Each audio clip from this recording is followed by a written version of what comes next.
University, where faith and knowledge unite.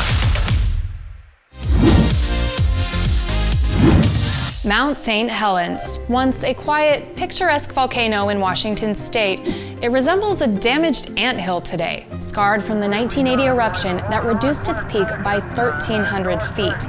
And to this day, nearby Spirit Lake is full of trees ripped from the surrounding forest. Before 1980, the mountain was full of wildlife. Families vacationed there.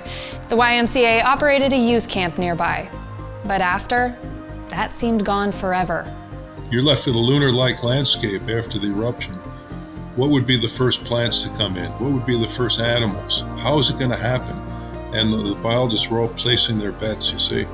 Eager to study how things would regrow, the mountain was left to recover naturally and set aside as a national monument. Conservationists were pleasantly surprised. Bacteria helped clear the water in Spirit Lake in just 3 years, and some wildlife actually survived the blast. Pocket gophers hid underground during the eruption, and when they returned to the surface, it helped stir the ash and soil together with seeds. And so when you take a biological system and you shove it out of its normal equilibrium, how it springs back again is a very different research question than studying nature in its static condition.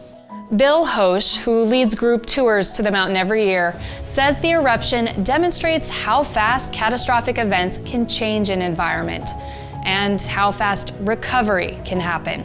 The very first plants just happened to be nitrogen fixating plants, the kind that can actually fertilize the soil when they begin grow, and they began to form like little islands of fertility.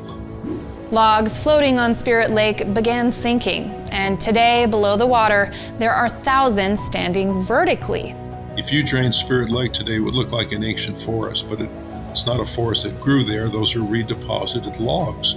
Researchers observed logs sinking root down in order of species, but certain wood, being more water resistant, still floats on the lake today, such as Douglas fir, one of the most common trees in that area. It reminded researchers of the fossilized trees in places like Yellowstone National Park, where petrified logs look a lot like the ones at the bottom of Spirit Lake.